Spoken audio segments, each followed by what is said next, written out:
Mä oletan, että tuo hiili tulee Puolasta. Sitä on siinä melkoinen vuori. Ajetaan tässä Sörnäisiin päin. Siinä on Helsingin Energian sähkölaitos. Ja mä tsiikataan vähän savua, joka siitä piipusta ulos tulee. Nyt on sellainen ajatus, että kun Itämeri pitää pelastaa, niin esimerkiksi laivojen pitäisi ottaa sähkönsä suoraan Stöpselistä rannasta, ettei ne vaan polta mitään dieseliä, mikä on tietenkin tärkeä tavoite. Varsinkin silloin, jos sähkö olisi valmistettu ydinvoimalla tai tuulivoimalla. Mä en tiedä, kuinka paljon ilmasto voittaa siitä, että tuohon Helsingin satamaan tulisi joku laiva, joka sitten on pakotettu ostamaan sähkönsä Helsingin Energialta, joka on tuotettu tällä Puolasta tänne tuolla hiilellä, ja tuossa tulee noita CO2-päästöjä.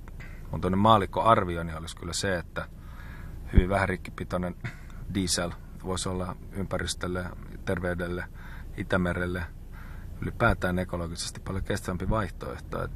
Näissäkin asioissa pitäisi olla vielä järki mukaan.